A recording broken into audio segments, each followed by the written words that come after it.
Everybody, what is going on? I hope you guys are all doing well, and welcome to another tutorial video. In this video, I'll be explaining to you guys how you can set up and edit Instagram quote reels. So let's get right into it.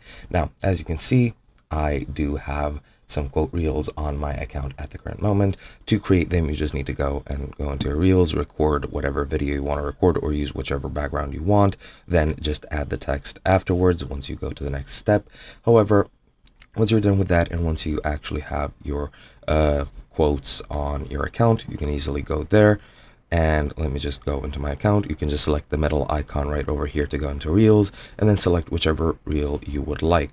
So let's say I want this reel right over here. Click on the three buttons in the bottom right, and for some reason I have no option to edit these at the current moment. So let me just go over into here, and as you can see, you have these in your feed. If you can find them, click on the three dots in the top right and click edit.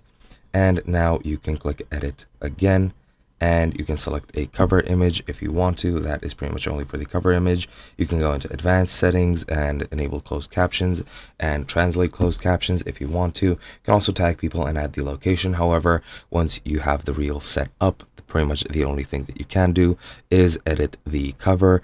You can tag people, add locations, and go into the advanced settings, and that's pretty much all you can do. You can just edit the info of the reel and then just click on the check mark to confirm it, and that's pretty much it. If you want to completely change or somewhat change the contents of the reel itself, you're gonna have to take it down, edit it outside of this or outside of Instagram, and then you're gonna have to go and post it again.